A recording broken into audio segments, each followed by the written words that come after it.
Bueno, hola a todos, ¿cómo están? Bienvenidos a la última clase del taller de Derecho, Ética y Protección Animal. El día de hoy vamos a estar justamente con la doctora Liliana Farach. Bueno, ella está teniendo unos pequeños problemas con el tema de la conexión, porque de hecho se conecta y desconecta, esperemos que se pueda dar la clase en forma efectiva, porque digamos, desde que se, se entró, ahí está intentando entrar nuevamente, vamos a ver, esperemos que se pueda dar la clase. Pero bueno, como les decía, hoy vamos a tener la clase de la relación básicamente entre los demás animales y el derecho laboral. Ella, la verdad es que es una excelente colega, es una excelente abogada animalista, ha trabajado en muchísimas causas en la provincia de Tucumán, ejerce la profesión hace muchos años, así que tiene muchísima experiencia, es miembro y presidente del Colegio de Abogados del Instituto de Derecho Animal del Colegio de Abogados de la provincia de Tucumán, y la verdad es que tiene muchísimo conocimiento en el ejercicio de la profesión en materia de derecho animal, sabe muchísimo y ha ejercido y ejerce también derecho laboral y trabaja, bueno, en una empresa muy importante allí en Tucumán. Así que bueno, el día de hoy vamos a contar con el honor de la clase que nos va a dar ella en relación a lo que es derecho animal y derecho de trabajo. Así que bueno, sin más preámbulos, con la doctora Liliana Farach, muchísimas gracias que puedas estar. Muchas gracias, Ceci. ¿Cómo estás? Bien, bien. Bueno, primero, yo como no manejo mucho la tecnología, no sé de dónde silenciarme cuando mis niños empiezan a hablar. Así que bueno, pido disculpas. No hay problema, estamos en un taller de Derecho, Ética y Protección Animal, así que vamos a dejar que ellos puedan manifestarse. No hay Siempre se problema. manifiestan ellos. Son Este, parte de la familia multiespecie, así que tranquilo. sí, y son 6. Y encima, también les cuento que estuve de inspección ocular el miércoles, así que no estoy muy bien. Ay, cierto, Lili, que nos habías dicho, sí. Sí, me hizo re mal el sol, te juro que hace rato tenía un dolor de cabeza porque me hizo muy mal el sol, no me termino de recuperar, aparte un inmueble de 375 hectáreas, imagínate recorrer eso, bueno. No, Este, bueno, agotado. la doctora Cecilia Domínguez ya hizo la presentación. Primero, en primer lugar, quiero pedirle disculpas por las demoras. Bueno, es algo que escapó a las previsiones. Aparte que a mí siempre me toca al final, y bueno, uno nunca sabe con esta profesión qué nos puede pasar.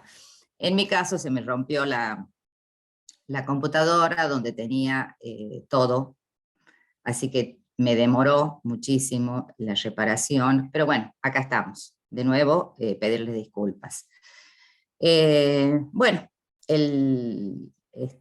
Ceci ya me presentó, de todos modos, les cuento, Liliana Petri Farach, soy directora de la Comisión de Derecho Animal del Colegio de Abogados del Sur, y bueno, como yo siempre digo, a pesar de que Ceci dijo que yo sé mucho, todos Lo estamos sabes, aprendiendo. sos excelente, realmente, es más, hago una aclaración. Siempre que tengo alguna duda, no solamente en materia de derecho animal, sino en materia de derecho penal, de derecho de la rama que sea, derecho de la niñez, lo que sea, siempre termino recurriendo, che, Lili, mira, discúlpame que te mando un mensajito, no te quiero molestar, así que sí, quédate tranquila que sí, sos excelente. Ay, Ay, y Ceci, súper muchas gracias. humilde encima. Pero en realidad, bueno, el derecho de los animales es algo que vamos construyendo día a día. Como yo siempre digo, tenemos que hacer los planteos para conseguir algún resultado. Quizás en la primera oportunidad no lo vamos a conseguir, pero después ya insistiendo, insistiendo, insistiendo y haciendo planteos, por lo menos obligamos a los jueces, a los fiscales que se sienten a estudiar. Cosa que no les gusta mucho, pero bueno, es así. Bueno, con relación a este tema, derecho del trabajo en las demás especies, no hay mucho escrito. Sí hay un libro que yo leí que realmente me pareció fascinante.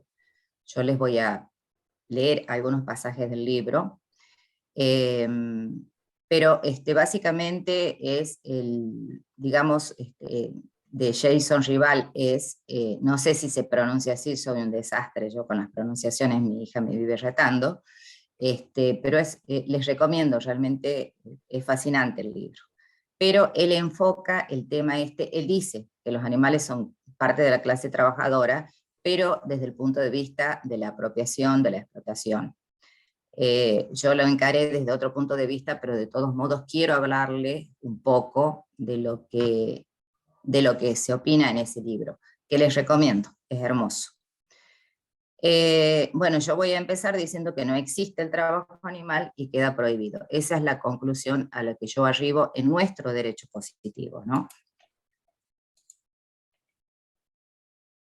Bueno, como les decía, animales como trabajadores, Jason Rival él sostiene, no sé si es él o ella, honestamente les digo, ¿no? Que los animales son parte de la clase trabajadora. Y la metodología histórica que él o ella, no sé, dice que hay que utilizar es para estudiar los grupos subrepresentados, o sea, los grupos que no están representados, es la historia desde abajo. Bueno, hace una diferencia, da una explicación, la historia desde arriba es desde la perspectiva del ganador, sería, a ver, ¿qué es lo que se me ocurre? Desde la historia que nos contaron de América, del descubrimiento de América y demás, desde la perspectiva de los españoles. Nunca se lo contó de la perspectiva de los pueblos originarios, sería más o menos así. Entonces, esa es la historia desde arriba, y los grupos subrepresentados permanecen en un segundo plano. No hay diferencia histórica entre animales y máquinas. En cambio, en la historia desde abajo, que es la metodología que propone, es la historia desde la perspectiva de los animales. Perdón. Desde esta perspectiva, los animales son más que commodities, o sea, productos, objetos de comercialización o víctimas. Desde una historia desde abajo, los animales pueden ser considerados como trabajadores. Pero, les vuelvo a repetir, es otra mirada la que él tiene, ¿no? Él o ella.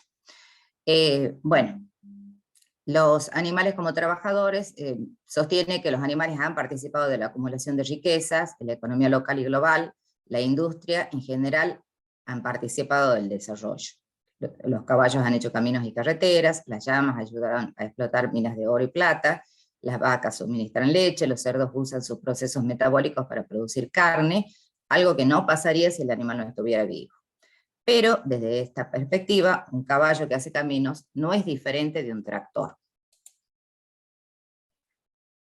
Bueno, sostiene en el libro que de hecho las transformaciones agrícolas, industriales, comerciales y urbanas modernas no eran solo empresas humanas. La historia de la acumulación del capitalismo es mucho más que historia de la humanidad. Los libros de texto preguntan, ¿quién ha construido América? Los animales lo hicieron, eso sostiene en un artículo del 2003.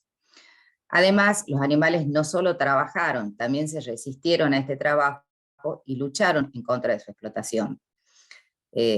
Acá, bueno, les voy a leer una anécdota que se pone en el libro que me pareció muy interesante.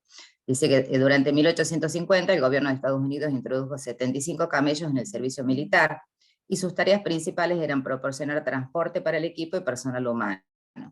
Esto fue, sin embargo, un experimento de poca duración. Los camellos se resistieron, se negaron a cooperar y obedecer órdenes. Eran muy ruidosos en sus quejas, escupían a sus compañeros soldados, mordían a sus compañeros soldados. Sus compañeros soldados aprendieron tanto a odiarles como a temerles. El ejército de Estados Unidos dejó de contratar camellos y los caballos y mulas volvieron a realizar estos servicios en estas unidades. Él habla mucho también de que, bueno, aparte de manifestar que los animales pueden ser considerados dentro de la clase trabajadora, habla también de la agencia animal, cosa que muchos lo niegan. Bueno, en otra parte del libro dice que a principios del siglo XIX la mayoría de los bienes comunes en Inglaterra habían sido cercados y privatizados. La tierra se había convertido en un paisaje lleno de cobertizos, corrales, pocilgas, cercados y muros. Así se encerró a los bueyes, a las vacas, a los gansos, a los caballos y a los cerdos en áreas específicas. Ahora dependían mucho más de otros para su alimentación y cuidado, tras ver revocado su derecho de simplemente pastar. Ya no podían vivir sin trabajar, o al menos realizando el menor trabajo de subsistencia posible.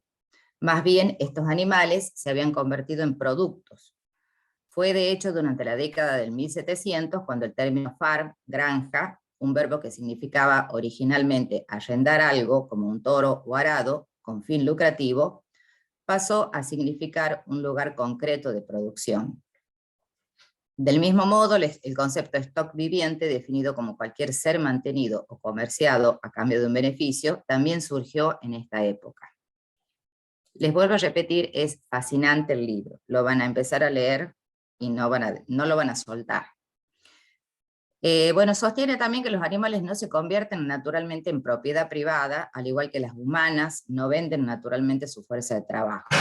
Más bien existe una historia activa acerca de la expropiación, la explotación y la resistencia. En segundo lugar, los términos de stock viviente o ganado existen solo desde el punto de vista humano. En otras palabras, si consideramos esta situación desde la perspectiva de la oveja, de la vaca, del caballo o del cerdo, estos no son productos vivientes, bienes o medios de producción. Eso es lo que yo les comentaba de la metodología de la historia desde abajo. Estos seres son tratados como esclavos que se compran y se venden a voluntad, pero hay que darse cuenta de que esta categoría ha ignorado que este tipo de trabajo no remunerado es esencial para la acumulación, tal y como ya lo fue en sistemas económicos de explotación pasados. Desde el siglo XVII se ha hecho trabajar a un gran número de animales, generando muchos beneficios monetarios para otras y recibiendo estos animales poca o ninguna compensación o reconocimiento por su esfuerzo. Las granjas, fábricas, carreteras, bosques y minas han sido sus lugares de producción, donde se ha producido piel, leche, carne y energía para los dueños de las granjas, fábricas y minas. Y en estos lugares no tenían un salario. Ciertamente podemos pensar en otras que padecen situaciones parecidas, como las esclavas humanas, los niños, las amas de casa o trabajadores sexuales, por nombrar algunas. El hecho básico es que esos caballos, vacas o gallinas han trabajado y continúan trabajando bajo el mismo sistema capitalista que las humanas. Este libro tiene mucho de historia, y les vuelvo a repetir, a mí me encantó, pero cuenta anécdotas que, bueno, son reales, pero o sea, a ver, cuenta que la familia, por ejemplo, en Escocia, en determinado lugar de Escocia, vivía la familia, y vivían los cerdos junto con la familia, y dormían en el mismo lugar, y comían exactamente lo mismo, o sea, cosas que para nosotros hoy por hoy son impensadas. No siempre le hemos dispensado el trato horroroso que le dispensamos ahora a los demás animales. Bueno, en otro pasaje dice, saqué varias conclusiones. La primera, que los animales desempeñaron un papel fundamental en el desarrollo del capitalismo. Ninguna de las revoluciones anteriormente citadas, urbana, industrial y agrícola, podrían haber ocurrido sin ellos. La segunda, que su indispensable papel fue el de trabajadores. Los animales trabajaron en las granjas, las fábricas y las ciudades. Ellos, tanto como los humanos, construyeron el mundo moderno. La tercera, que a través del proceso de las anteriormente citadas revoluciones y a través de su indispensable trabajo, los animales pasaron a formar parte de la clase trabajadora. Las mercancías vivas y el capital viviente son la versión del siglo XIX del ganado. Son ideas que reafirman a los demás animales como propiedades y como recurso natural. Cuando devaluamos su trabajo o lo desechamos completamente, estamos reforzando la idea de que los demás animales no tienen agencia y están separados de nosotros. No es que los animales no tengan voz, más bien es que los estamos silenciando. Estamos negando nuestras verdaderas relaciones de clase. Las vacas, pollos, los cerdos y los caballos aparentemente no tienen nada en común. No son de la misma especie, tienen diferentes culturas, relaciones sociales, métodos de comunicación, medios de gobernanza, etc. Pero tienen algo importante en común. Durante mucho tiempo han sido miembros de la misma clase. trabajan para los humanos, quienes extraen un superávit de su trabajo para fines de uso, intercambio y o acumulación. Son tratados como propiedades para ser comprados y vendidos. No perciben salario. Estos animales frecuentemente tienen que trabajar de manera colaborativa para cumplir con las funciones y tareas que les requieren, pero también pueden colaborar para resistirse a su trabajo. Esto es más significativo porque estas acciones colectivas, tanto en el trabajo como contra él, son el autorreconocimiento y la autorrealización de una relación de clase.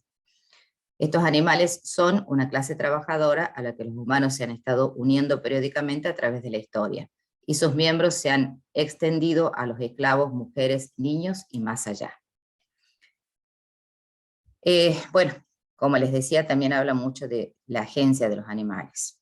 Nosotros podemos sostener que los animales tienen agencia. La agencia tradicionalmente se ha definido como la capacidad para actuar de acuerdo a ciertos estados mentales intencionales, tales como creencias, deseos, intenciones, etc. La agencia, vista desde esta perspectiva intencional, establece la relación causal entre los estados intencionales y conductas que tienen objetivos determinados. Sin embargo, esta es una visión antropocéntrica, o sea, esta visión le niega agencia a los animales. Pero en muchos estudios se ha llegado a la conclusión de que los animales tienen estados mentales que causan la acción, aunque estos estados mentales no cumplan con los criterios clásicos de intencionalidad. Bueno, no quería dejar de leerle esos pasajes del libro porque realmente es fascinante. Pero bueno, ¿qué pasa en nuestro derecho positivo? Porque nosotros donde vamos a defender los animales va a ser acá en Argentina. Entonces tenemos que verlo desde el punto de vista o analizarlo desde el punto de vista de nuestro derecho positivo. Los animales pueden trabajar a la luz de nuestro derecho laboral. Ya les adelanté un poco la conclusión y yo creo que todos como abolicionistas vamos a pensar exactamente lo mismo. ¿Es posible afirmar que los animales trabajan según nuestra legislación laboral? Para contestar este interrogante, en primer término trataremos los conceptos jurisprudenciales y legales dados por la Ley de Contrato de Trabajo, o sea, los conceptos de trabajo, contrato y relación laboral. También vamos a ver los elementos esenciales del contrato de trabajo, para luego cotejar todo esto con la situación de los animales y así llegar a responder las preguntas. ¿Qué se entiende por trabajo? Para Grisolía, que bueno, los que ejercen derecho laboral lo deben conocer, que es un gran laboralista, existe trabajo en sentido amplio, que se puede definir al trabajo humano, siempre se habla de trabajo humano, como toda actividad realizada por el hombre, con su esfuerzo físico e intelectual, que produce bienes y servicios, y que tiene por objeto convertir las cosas, es decir, transformar la realidad. Desde un punto de vista más estricto de la llama, es toda actividad lícita, prestada a otro, que puede ser persona humana o jurídica, empleador individual o empresa, a cambio de una remuneración. Por su parte, el artículo 4 de la ley 20.744, que es la ley de contrato de trabajo, dice que constituye trabajo a los fines de la ley toda actividad lícita que se preste en favor de quien tiene la facultad de dirigirla mediante una remuneración. O sea que del análisis de ambas definiciones deducimos que lo que tienen en común es que quien trabaja lo hace a cambio de una remuneración que será pagada en forma dineraria mayoritariamente porque así lo establece nuestra legislación, o sea, solamente un 20% se puede pagar en especie. ¿Qué pasa con el caso de los demás animales? En el caso de los demás animales, ellos no necesitan dinero para vivir. Y afirmamos esto por dos motivos. Primero, porque no pueden celebrar contrato, debido a que son incapaces de hecho. Y segundo, están bajo la tutela y responsabilidad de una persona humana, que es la que debe hacerse cargo de suministrarles alimentos, medicamentos, consulta veterinaria, y de cubrir las diferentes necesidades que puede tener cada especie, como lugar habitacional, que será diferente en el caso de un caballo o un perro. Esto, por supuesto, desde el punto de vista de los animales que nosotros, o sea, de nuestros compañeros. La finalidad de trabajar es para cubrir las necesidades que tenemos, siendo el trabajo un medio para hacerlo, cosa que carecería de sentido en el caso de los demás animales. Mediante estas afirmaciones no estamos negando que los animales tienen necesidades que deben ser satisfechas, sino que lo que se niega es la idea de que se aplique la posibilidad de que el trabajo sea un medio para tal fin, como sucede con el trabajador humano. Más bien se reafirma la responsabilidad que tenemos nosotros hacia ellos. Obviamente podría suceder que a alguien se le ocurriese el delirio de hacer trabajar a algún animal para que se pague su propio alimento o para sacar algún rédito de la situación. De ser así, estaríamos ante una situación contraria a la ética y a la moral, pasible de ser reprochada por la sociedad. El objeto del contrato de trabajo es por excelencia la prestación de la actividad del trabajador. No podrá ser objeto del contrato de trabajo la prestación de servicios ilícitos o prohibidos. Bueno, ya hemos visto que según la ley de contrato de trabajo, el trabajo es una actividad lícita. Así lo dice el artículo 4, que constituye trabajo a los fines de esta ley toda actividad lícita. Por lo tanto, no tiene que ser un trabajo de objeto ilícito o prohibido. En el primer caso, estaríamos ante un trabajo en el cual su objeto es contrario a la moral y las buenas costumbres. En el segundo, o sea, en el caso del objeto prohibido, o sea, este segundo supuesto se configuraría cuando el objeto está prohibido por alguna norma. Por ejemplo, si una mujer embarazada trabaja durante el periodo de licencia obligatoria posparto, este objeto es prohibido, afecta al empleador, no hacia la trabajadora, que dejará de trabajar pero seguirá cobrando su remuneración. Ahora bien, como todos sabemos, nuestra legislación no prohíbe que los animales trabajen. Incluso parece permitirlo. Bueno, todos conocemos la ley 14346. Recordemos que la 14346 regula como maltrato el hacerlos trabajar en jornadas excesivas sin proporcionarles descanso adecuado según las estaciones climáticas. Por lo tanto, no estaríamos ante un caso de trabajo prohibido. Con una mirada antiespecista podremos afirmar que estamos ante un caso de trabajo de objeto ilícito, porque si bien la moral es subjetiva y las buenas costumbres varían según la sociedad del tiempo, en la época en la que vivimos somos más conscientes de que los demás animales son sujetos de derechos. Esto se ha visto reflejado en decisiones judiciales como el fallo de Sandra, el de Cecilia, en innumerables jurisprudencia nueva. En la repulsión que nosotros tenemos hacia los zoológicos y los circos, que en sus atracciones usan animales, en las luchas que abogan por la prohibición de la atracción a sangre animal, en lo mal que nos parece que aún existan caballos tirando carros por la calle, en la prohibición de carreras de perros y en varias otras situaciones o formas de pensar que la sociedad está teniendo en estos últimos años. Ahora bien, siguiendo con el concepto de trabajo, podemos decir que el hombre debe querer utilizar su fuerza física o intelectual para producir bienes. Con este querer apuntamos a la intención o decisión de trabajar que debe verse expresada a través de acciones. Y previo a esto debe existir un consentimiento expreso o tácito. Ello porque el contrato de trabajo es bilateral. Ahora bien, ¿cómo sabemos que un animal quiere, tiene intención o decidió trabajar? ¿Cómo podemos reconocer que existe consentimiento en estos casos? El artículo 957 del Código Civil y Comercial de la Nación dice que contrato es todo acto jurídico por el cual dos o más partes manifiestan su consentimiento para crear, regular, modificar, transferir o extinguir relaciones jurídicas patrimoniales. Llevado esto al ámbito del derecho laboral, la finalidad sería la de crear una relación jurídica laboral. Ahondando más en esta cuestión, encontramos que el acto jurídico es el acto voluntario lícito que se lleva adelante con discernimiento, intención y libertad para crear, en el caso que estamos analizando, una relación jurídica laboral. Bueno, esto según los artículos 259 y 260 del Código Civil y Comercial de la Nación. Por lo visto hasta acá, debemos entender entonces que debe existir una manifestación de voluntad basada en el discernimiento, intención y libertad de querer trabajar, que se traduce a través del consentimiento, que podrá ser, según nuestro código, de forma oral, escrita por signos inequívocos, formas expresas, o por la ejecución de un hecho material, que es la forma tácita. Llevando esto a la práctica, imaginemos que queremos contratar una vaca para que corte el pasto de la quinta. Difícilmente podrá decirnos por escrito que acepta el empleo. De forma oral, está de más decir que aún no nos comunicamos y creer que nos une un vínculo laboral porque ella ejecuta el acto de comerse el pasto, nos dejaría como personas ilusas ante la sociedad. De obligarla, no estaríamos creando de forma voluntaria una relación laboral. O sea, en ese caso faltaría obviamente la libertad. Ninguna persona no humana tiene la capacidad de discernimiento para entender los derechos y obligaciones que conlleva la contratación laboral. Es obvio también que no tiene intención de trabajar para los hombres. ¿Qué decir de la libertad? Solo que se la violamos cada vez que nos aprovechamos de ciertas situaciones, como cuando ponemos a tirar de carruajes a caballos para lucrar con su explotación. Por lo tanto, falta este elemento para que se configure un contrato de trabajo. Continuando con el análisis, entre los elementos del contrato de trabajo encontramos a los sujetos, que son el empleador y el trabajador.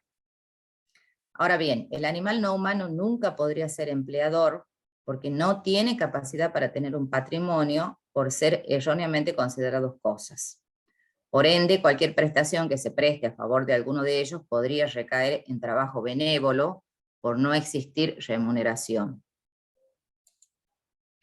En lo relativo al trabajador, Grisolia lo define como persona humana con capacidad jurídica que se obliga a prestar servicios en relación de dependencia y en forma personal a cambio del pago de una retribución. Mientras que el artículo 25 de la Ley de Contrato de Trabajo deja en claro que se considera trabajador a la persona física que se obligue o preste servicios. En principio, parecería que los demás animales podrían ser considerados trabajadores, porque si los consideramos personas, sería lógico que se los encuadre dentro de la categoría de las personas físicas y no de las jurídicas. Sin embargo, lo que en principio parece lógico termina siendo inviable, ya que también nos habla de quienes se obligan a prestar servicios. Para esto es necesario tener capacidad jurídica que faltaría en el caso de las personas no humanas. Por lo tanto, la situación de los demás animales sería equiparable a la falta de capacidad de los menores de 16 años para ser contratados. Prohibición expresa en la ley para evitar el abuso que se podría cometer. El segundo elemento, porque estamos en los elementos del contrato de trabajo, que hemos hablado ya de los sujetos, el segundo elemento es la retribución económica por la que se prestan tareas. Este elemento es el más característico del contrato de trabajo por estar en la naturaleza del mismo el vender la fuerza de trabajo a cambio de una contraprestación en dinero. De no hallarse este elemento, no estaríamos frente a un contrato de trabajo, ya que nunca se presume gratuito, como lo expresa nuestra Ley de Contrato de Trabajo en el artículo 115. Es decir, que siempre va a ser oneroso. Ahora bien, esto es de imposible cumplimiento en el caso de los demás animales, porque no tienen ningún interés en obtener dinero, o sea, a los animales no les sirve para nada el dinero, y principalmente porque carecen de capacidad jurídica para negociar cuál sería el precio de la remuneración por la que prestarían servicios. El siguiente elemento es el objeto del contrato. En el contrato de trabajo existe una razón que le da origen. Esa es la finalidad que persiguen las partes para su realización. Dicho propósito es el objeto del contrato, constituido por la prestación de una actividad, una obligación de hacer una actividad que debe ser posible, lícita y no prohibida. En el caso del análisis, estaríamos frente a un contrato con objeto ilícito por contrariar a la moral y las buenas costumbres e ir en contra de la ética de nuestra sociedad. Estos contratos de trabajo de objetos considerados ilícitos son nulos, de nulidad insalvable por las partes porque afectan el orden público. Acuérdense que el fuero laboral es de orden público. Nos encontramos entonces con una aparente relación laboral, pero que en la realidad no se configuró nunca, y esto es lo que pasaría en el ejemplo del contrato celebrado con la vaca. Sin embargo, la ley 14.346 permite, de forma legal, estimular a personas no humanas siempre y cuando no se les provoque un sufrimiento innecesario a través de castigos o sensaciones dolorosas. Hacerlos trabajar en jornadas de corta duración, proporcionándoles descanso adecuado. Emplearlos en el trabajo si están en estado físico adecuado, y utilizarlos para tirar vehículos si no exceden sus fuerzas. Recordemos todo lo que establece el artículo 2 de la ley 14.346. Ergo, permite explotarlos siempre y cuando no superemos ciertos límites. Por eso, desde el campo del derecho laboral es necesario que se establezca la prohibición del trabajo de los demás animales. La ley de contrato de trabajo, cuando define lo que es relación de trabajo en el artículo 22, pone énfasis en que existe relación de trabajo cuando se realizan actos o se prestan servicios a favor de otro y bajo su dependencia de forma voluntaria. La voluntariedad a la que hace referencia es precisamente a que debe existir consentimiento por parte del trabajador para que no se vea violado el principio de libertad del artículo 19 de nuestra Carta Magna, que dice que ningún habitante de la nación será obligado a hacer lo que no manda la ley ni privado de lo que ella no prohíbe. Como podemos advertir, la ley nada ha dicho con respecto al trabajo animal, encontrándonos frente a un vacío legal que permite cualquier clase de abuso. Bueno, a pesar de que seguramente todos propiciamos la prohibición del trabajo animal, hay algunos casos especiales, que son los casos especiales de perros colaboradores. Como abolicionistas estamos en contra de cualquier actividad que implique explotación animal, pero hay ciertas actividades que necesitan de una cuota de colaboración de los animales por poseer cualidades de las que nosotros carecemos y que hacen que el trabajo humano sea más efectivo. Sería el caso de los perros de defensa, rescate y policía, que son los detectores de explosivos y drogas, los de seguridad, los de guerra, los rescatistas o de salvamento. Los perros guías y de asistencia, que son los lazarillos, caracterizados por contener regulación, y los perros de espectáculos públicos, que son los utilizados en eventos o películas. En nuestro país no existe regulación que establezca el tiempo que debe colaborar por día o la cantidad de años que un perro presta su colaboración. En este vacío legal solamente encontramos que los perros que cumplen el papel de lazarillos son los únicos que tienen una normativa específica en Argentina, que es la ley 26.858, dentro del grupo de leyes que garantizan derechos de las personas con discapacidad, o sea, el derecho de acceso, deambulación y permanencia de personas con discapacidad que son acompañadas por un perro guía, que en definitiva termina siendo una ley antropocéntrica porque no regula ningún beneficio para los canes, sino que más bien se establece en beneficio del animal humano, como siempre. Esta ley regula qué animal puede cumplir ese rol, determina las obligaciones que tienen que cumplirse para obtener una habilitación, las sanciones a quien no respete lo que garantiza esta ley, es decir, el acceso, la deambulación y la permanencia en lugares públicos y privados de acceso público y a los servicios de transporte público, cuestiones administrativas como la designación de la autoridad de aplicación o la creación de centros de entrenamiento para adiestramiento, entre otras cuestiones. Pero, o sea, ninguno de los artículos redundan en beneficio o protección para el animal empleado. Ninguno lo tiene en cuenta al animal. Del articulado, que contiene 18 artículos, solo el artículo 8 es el único que da una protección genérica, al establecer que se debe cumplir con las condiciones higiénicas y sanitarias previstas para los animales domésticos, en general y en particular para su función de perro guía o de asistencia. Que son: A, no padecer enfermedades transmisibles al hombre, entendiendo por tales las incluidas en el cuadro de antropozoonosis vigente en cada momento. Obviamente nada dice qué procedimiento seguir en caso de padecer alguna de esas enfermedades. Y B, cumplir con el cronograma de vacunación, los tratamientos periódicos y las pruebas diagnósticas que establezca la autoridad de aplicación. O sea, establece una protección muy básica, ya que quien es cuidador responsable sabe que tiene que vacunar y llevar al animal periódicamente al veterinario. O sea, no suma nada a favor del animal esta ley. De hecho, esta ley no garantiza nada para el animal ante alguna contingencia que pueda sufrir. Así se manda a crear institutos para adiestrarlos, pero no se garantiza el acceso a un hospital veterinario donde pueda ser tratado si tiene algún accidente, cumpliendo con su colaboración, o si contrae alguna enfermedad que requiera tratamientos caros que su cuidador no pueda suministrar. Bueno, como sabemos, el derecho laboral surgió luego de que la revolución industrial del siglo XVIII impusiera un modelo de producción capitalista, el cual dejaba en notoria evidencia la desigualdad en la relación entre trabajadores y empleadores. Allí aparece esta rama del derecho como respuesta, ya que la rama civil era insuficiente para garantizar una protección adecuada para el trabajador. El derecho laboral reconoce que existe un conflicto social que se da por el choque de intereses entre el capital y el trabajo, dicho de otro modo, entre trabajadores y empleadores. Y es por eso que viene a dar una protección especial que no se da en todos los ámbitos del derecho. Brinda una protección a través de un piso mínimo de derechos que deben ser garantizados a todos los trabajadores para así evitar el abuso. Si bien tenemos que negar la posibilidad del trabajo animal, no podemos negar que algunas actividades o personas con capacidades diferentes necesitan de la colaboración de los animales no humanos porque poseen capacidades que nosotros, los animales humanos, no tenemos, ya sea para encontrar cosas que nosotros por nuestros sentidos no podríamos encontrar, rescatar vidas o ayudar a la recuperación de la salud de personas.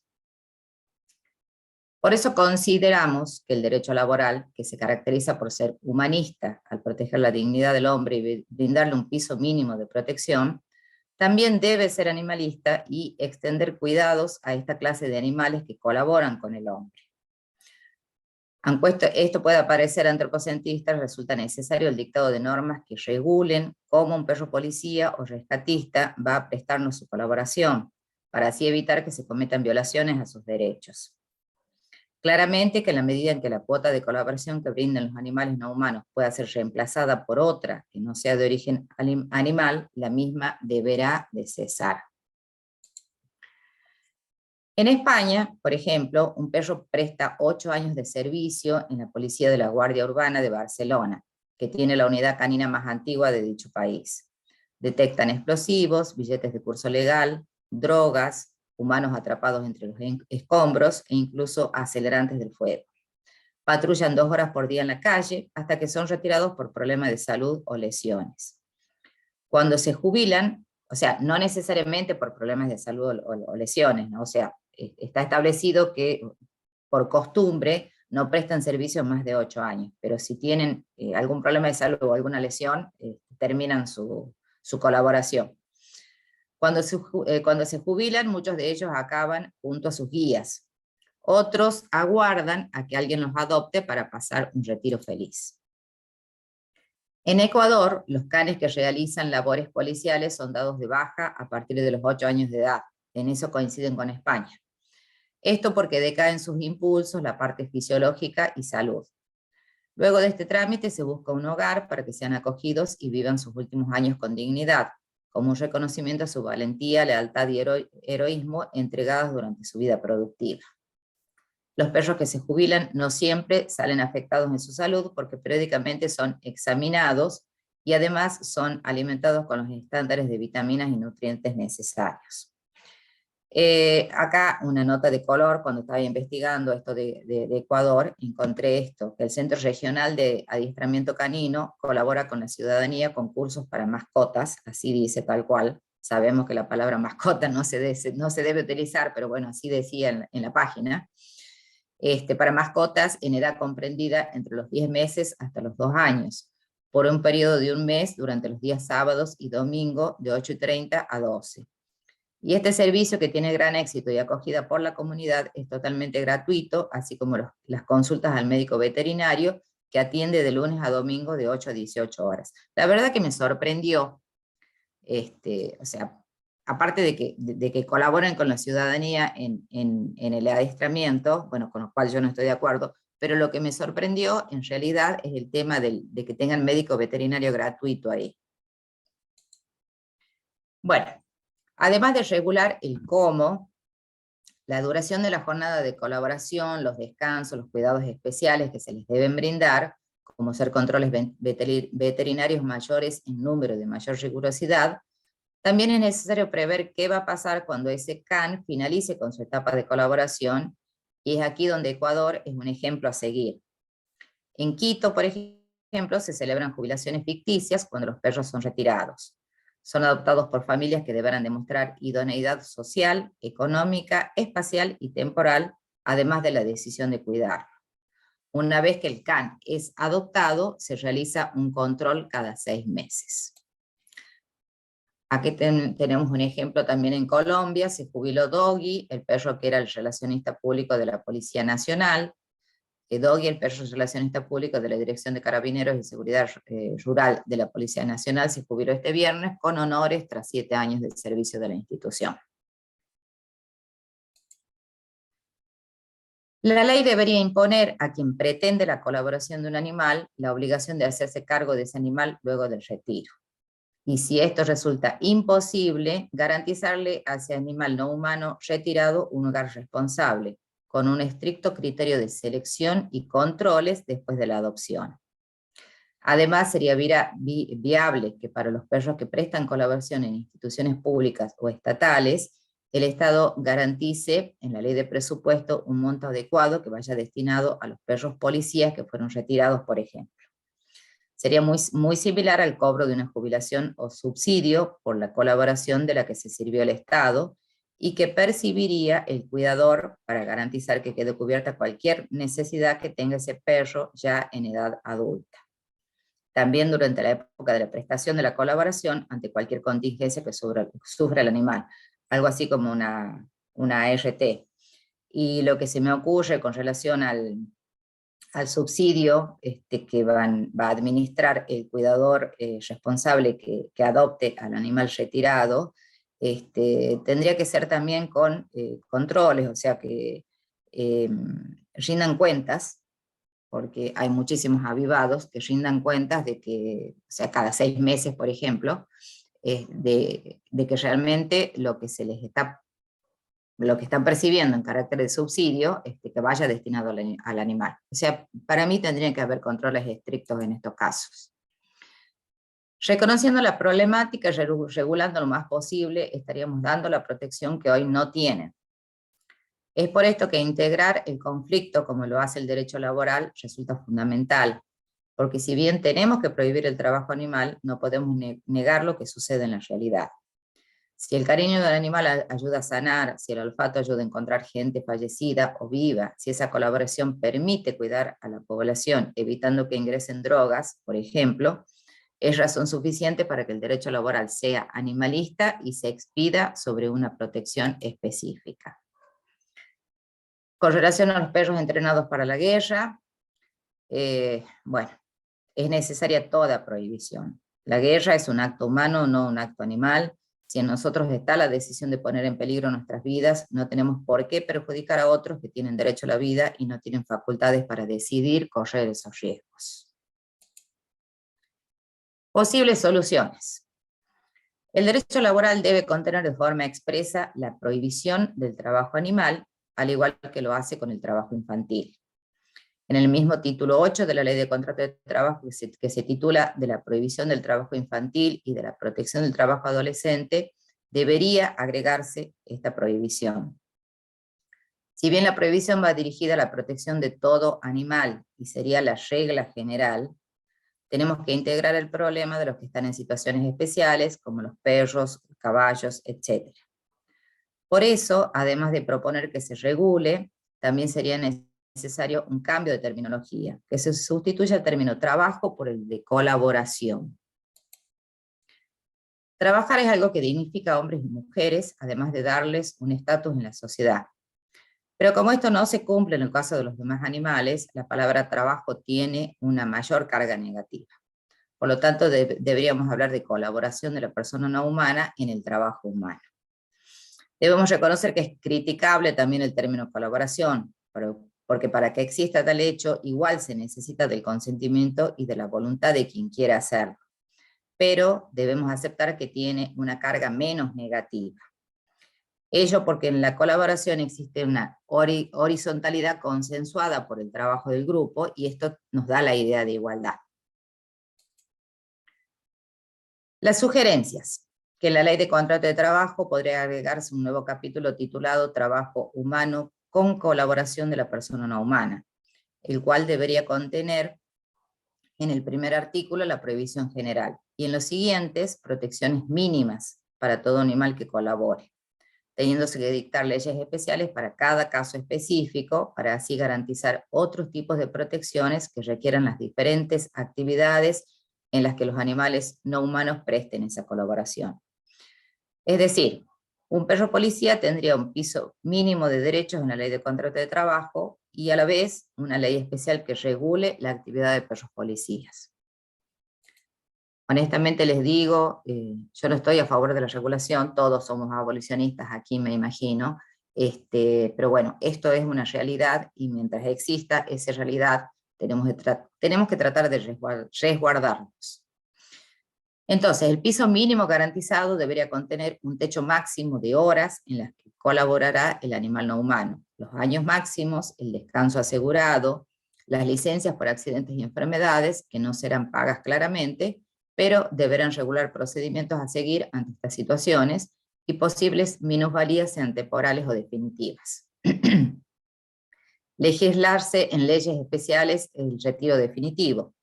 Así podría dictarse una ley de retiro definitivo que incluya a todos los animales no humanos y que garantice el pago de una suma dineraria para los que prestaron colaboración para el Estado, siendo esta una forma de garantizar su bienestar cuando ya no puedan colaborar más. Esta misma ley debería de incluir requisitos para adoptar si el guía humano no puede adoptar al animal. Sería lo ideal, pero bueno. La ley 14346 vigente debería sufrir algunas modificaciones, como ser el aumento de penas, bueno, que en eso todos estamos de acuerdo, la tipificación de tipos culpables, pero sobre todo la derogación de los artículos que permiten el trabajo animal. Considerar como crueldad animal hacer participar a animales en la guerra y cualquier otro cambio que sea beneficioso para las personas no humanas. Conclusiones finales: no es posible hablar de trabajo animal bajo los términos que se usan habitualmente en el derecho laboral y por lo reglamentado en la ley de contrato de trabajo. Es por esto que el derecho laboral debería prohibir como regla general el trabajo de los demás animales, pero a la vez regular situaciones especiales que serían difíciles cambiar de un día para el otro. Esta rama es la correcta para tratar el tema, ya que desde su origen reconoce que hay un vínculo donde una de las partes es más débil, y viene a hacer justicia e igualarlas garantizando un mínimo de derechos, que por el orden público laboral no pueden dejarse de lado. Es una rama humanista que pone por encima de lo económico a las personas y a su dignidad. Todo su espíritu y la esencia puede ser trasladado a los animales, porque también podría ser animalista y brindar una protección. Prohibir para todos sería la solución, pero hay una realidad que nos interpela y nos exige brindar soluciones. Esa realidad hoy nos dice que para determinadas actividades necesitamos de los demás animales y de su colaboración. Podemos trabajar sirviéndonos de esa colaboración especial, que debe ser mínima y para ocasiones especiales, siempre y cuando sea desarrollada con ética y responsabilidad. Conclusión final: no existe el trabajo animal y queda prohibido. Muchas gracias. Bueno, ahora, la verdad... ¿cómo salgo de compartir, Ceci? Porque quiero verle las caras, no le estoy viendo la cara a nadie. Ahí te pones si querés la galería y si querés dejar de compartir. Sí, están todos con la pantalla apagada.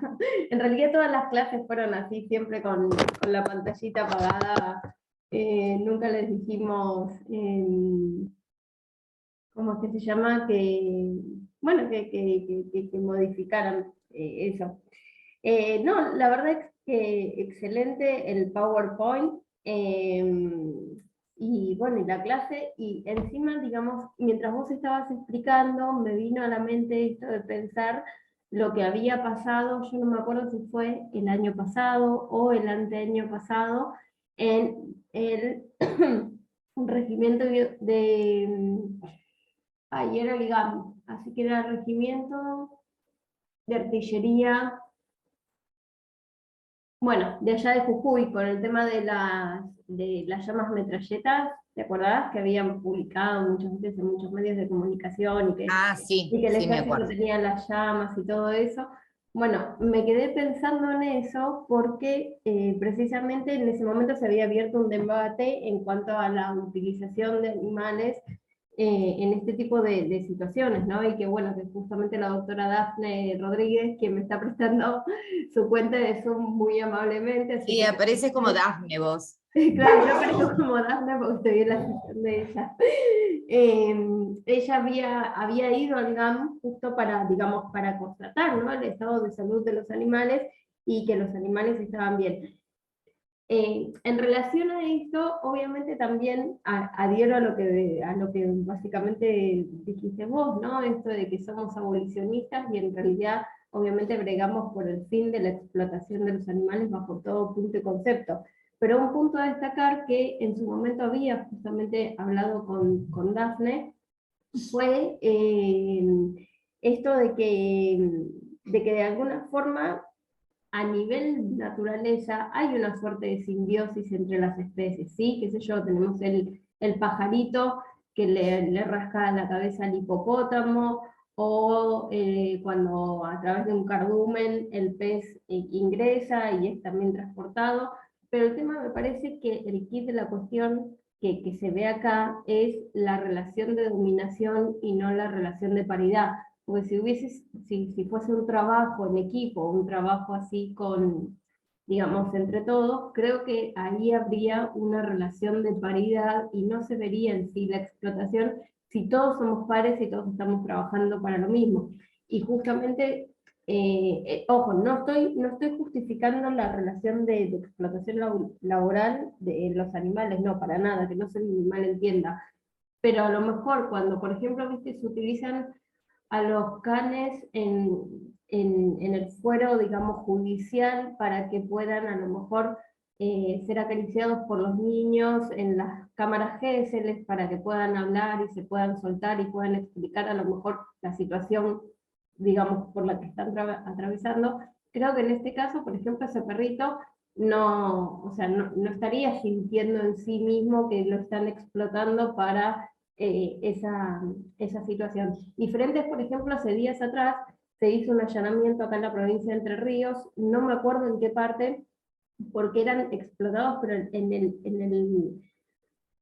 la situación física y psicológica en la que estaban esos caballos en hornos de ladrillo, era terrible. Fue la brigada de abigeato junto con gente de un santuario que hay acá que se llama Tecobe, y se hizo la denuncia penal. Eso tendría que averiguar yo, no llegué a tiempo porque estoy con tantas cosas que no llego con tanto.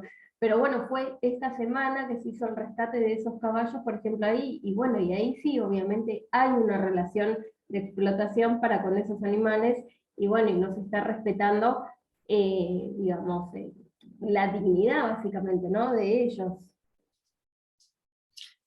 Claro, que digamos, aplicando el derecho laboral, bueno, ya sería totalmente distinto. O sea, si bien se prohibiría, a mí me parece, o sea, para ese tipo de situaciones, un piso, o sea, establecer, como te decía, el piso mínimo de protección y establecer algunos principios, como ser, por ejemplo, de progresividad, que sea, y no regresión, que ya se aplica en el principio protectorio, que se aplican en derecho laboral. Bueno, todos esos principios se tendrían que aplicar. Pero bueno, digamos, el trabajo de los animales está permitido por la 14346. Sí, sí, bueno, de hecho la 14346 lo regula, o sea, Claro, tal cual. lo habilita, así que de alguna forma, y convengamos o partamos desde la base que la 14346 es una ley que es la única herramienta jurídica que tenemos para defendernos, pero es una ley especista, es una ley Totalmente. para Bueno, eso. si nos remontamos a la época en que se sancionó, o Fue sea, pionera. pero ¿Sabes bueno, qué? en aquellas épocas se justificaba, digamos, era normal el carruaje con los caballos, pero Mm. ya hoy por hoy ya no. Pero Tal bueno, cual. ¿Sabes qué? son, Te felicitan por la clase, dice Lorena ay, bueno, Almari, que siempre está, dice excelente, muchas gracias, excelente exposición, doctora Farach. Natalia Ivana también dice, infinitas gracias. Lorena dice, yo les pedí a todos si quieren que puedan, como somos poquitos, pueden reactivar el, los micrófonos, si quieren participar, no hay problema. Lorena dice, también podemos pensar en el derecho laboral en torno a nosotros. Lo he planteado en mi trabajo como alguien que se retira por la salud de un hijo humano, también puede hacerlo yo o sea, lo puedo hacer yo Y como miembro de la familia multiespecie. Y le dicen, sí, totalmente de acuerdo Loli, y Celeste Ibáñez también dice muchas gracias. Viste que hace un mes más o menos también sucedió, ¿no? Allá en Tucumán o Jujuy, esto de, o en Salta. No, creo en que fue Salta creo que lo estaban planteando, sí, exactamente, una sí, ingeniera que quería, digamos, que se le sí, reconociera a la perra como parte de la familia multiespecie también. claro. Y bueno, desde el punto de vista Claro, pero eso, para mí, eso lo encaras más desde el derecho de familia, de familia. porque lo tenés que considerar como, o sea, primero tiene que haber una consideración del animal no humano como integrante de la familia multiespecie, para recién después poder conseguir la licencia Tal cual, para sí, la sí, asistencia y el cuidado. sí. Pero estaría bueno, digamos, que dentro de lo que es la ley de contrato de trabajo hubiese, como bien mencionaste vos, ¿no? Una cápita especial que de alguna forma eh, estableciera los derechos, ¿no? De los animales. Es como vos dijiste en la exposición, uno es abolicionista, pero sin embargo, estando en la situación en la que estamos, a lo mejor termina siendo necesario regular, aunque no querramos, determinadas cuestiones para no vulnerar sus derechos. No sé. Claro, lo que pasa es que en el caso de determinados animales como ser los perros, y los perros van a depender siempre de nosotros, Mm. toda la vida. Bueno, es parte de esa, sí, bueno, digamos, la domesticación Exacto. que, que han recibido y bueno, que se terminaron volviendo Los dependientes. caballos no, porque los caballos nosotros, bueno, por ejemplo, acá, donde yo estoy en Tucumán, nosotros muchos caballos que rescatamos están libres porque hay una zona donde hay caballos salvajes. Pero bueno, con los perros no podemos hacer lo mismo, los perros siempre van a depender de nosotros.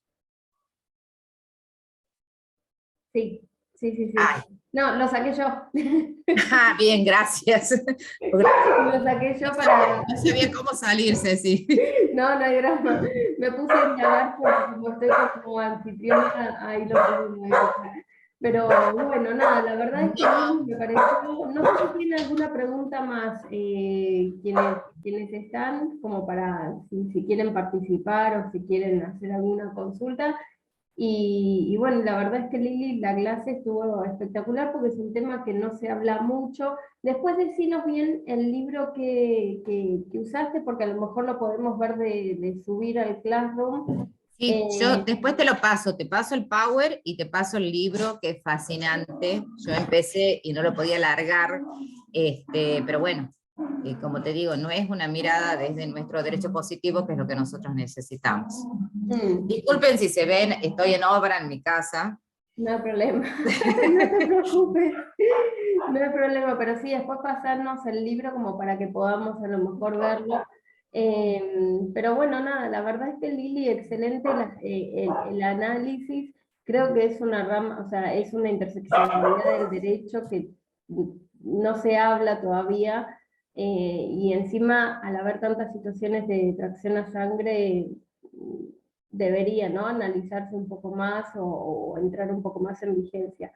Pero bueno, nada, una vez más, muchísimas gracias por la clase, por la explicación, por el análisis. Y bueno, nada, con esta clase ya terminaríamos lo que es el taller. Les agradezco la paciencia con el tema del cronograma a todos, pero Sí, bueno, la doctora Liliana Farache manifestó cuál fue el inconveniente que tuvo. sí. Y bueno, y gracias a todos los que nos acompañan el año pasado, este año. Gracias, gracias por la paciencia, gracias por acompañarnos. Y bueno, gracias por seguir construyendo esto, Un el mundo, derecho de los animales. tratar de hacer un mundo antiespecista. Así que no, mil gracias a todos. Lo que voy a hacer es cortar ahora la grabación, eh, y espérate que pongo